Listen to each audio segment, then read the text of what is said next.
চলুন একটা উদাহরণ দিয়ে শুরু করি। ধরুন আপনি সারাদিন রোদের মধ্যে কঠোর পরিশ্রম করছেন, দিন শেষে আপনাকে বলা হলো আপনার কোনো মজুরি দেওয়া হবে না, তখন আপনার কেমন লাগবে? ঠিক তেমনি আমরা অনেক সময় সারাদিন রোজা থাকি, কিন্তু সেই রোজা আল্লাহর কাছে কবুল নাও হতে পারে। কেন?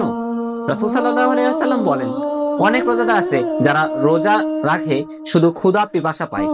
অনেক মানুষ শুধু খাওয়া দাওয়া থেকে বিরত থাকে, কিন্তু গীবত করে, খারাপ কাজ করে, অশ্লীল কাজ করে। সে মনে করে আমি তো রোজা আছি, কিন্তু রোজার আসল উদ্দেশ্য হলো গুনাহ থেকে বিরত থাকা। তাই আসুন শুধু ক্ষুধা সহ্য করা রোজা না রেখে গুনাহ থেকে বাঁচার রোজা রাখি। আল্লাহ সুবহানাহু ওয়া তাআলা আমাদের পরিপূর্ণরূপে খারাপ অশ্লীল গর্হিত কাজ থেকে বিরত থেকে পরিপূর্ণ সিয়াম পালন করার তৌফিক দান করুন। আমিন। আসসালাম। প্রতিদিন একটি করে আয়াত বা হাদিস পেতে সাবস্ক্রাইব বা ফলো করতে পারেন আমাদের এই চ্যানেলটিকে।